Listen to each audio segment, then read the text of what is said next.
Dead Space made its debut back in 2008, with its claustrophobic atmosphere and limb-severing gameplay was making big steps away from other games of its genre. Now fast forward to 2013 where you have Dead Space comics, books, and animes, no one would argue it's one of EA's biggest transmedia franchises. But does this third and possibly final installment of the original series hold up to all the innovations it was known for?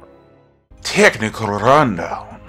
Dead Space 3 is the best PC port of the franchise, with only things missing being higher-res textures and working VSync. It is for the most part pretty solid. For my 20 hours of playing through the game, I never ran into any game-breaking bugs, with only minor teleporting happening occasionally.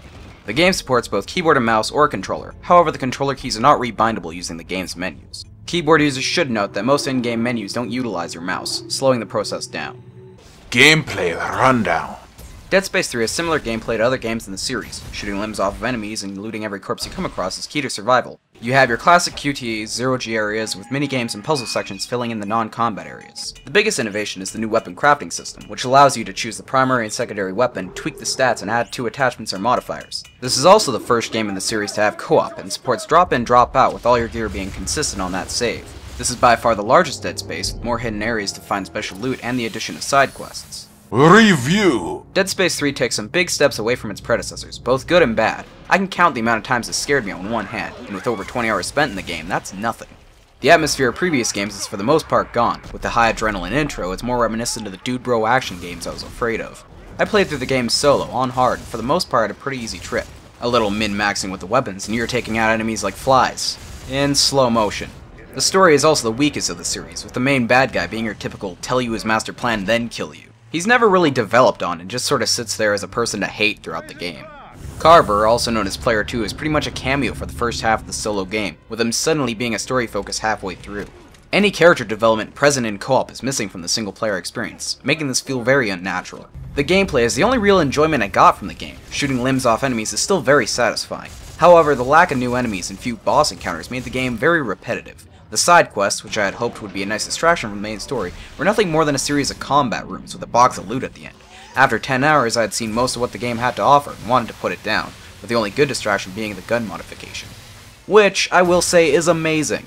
Making guns that just make no sense like a Magnum with an underwhelmed Magnum that shoots acid was a lot of fun.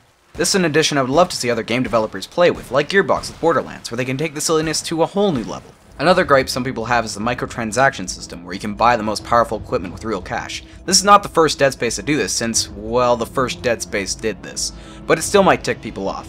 I played the whole game without any pre-order weapons or bought weapons and didn't have any problems with it. In fact, one of the microtransaction packs can be bought with in-game currency, so you can buy in-game currency with in-game currency. Would I recommend it? If you're looking for a co-op third-person action shooter with one of the coolest weapon customization systems in a game, then yes. But that's not everyone, and it's certainly not what I would call a fan of the series.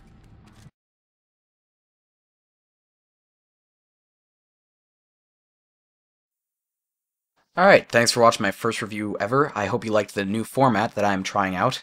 I do not have a score at the end. I feel like scores are far too universal, so I have the Would I Recommend section, where I kind of explain who would like the game in my eyes. I probably would have enjoyed the game a lot more had I been in co-op. I would have rather the game be a solo survival shooter, but whatever. I guess it's not going for that anymore. Yeah, I will be coming out with a Crysis 3 review, probably a week after that game comes out. Hopefully the game won't be 20 hours long, so I can beat the game faster, then work on this a little bit faster.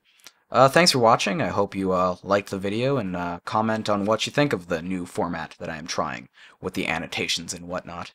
Alright, thanks for watching.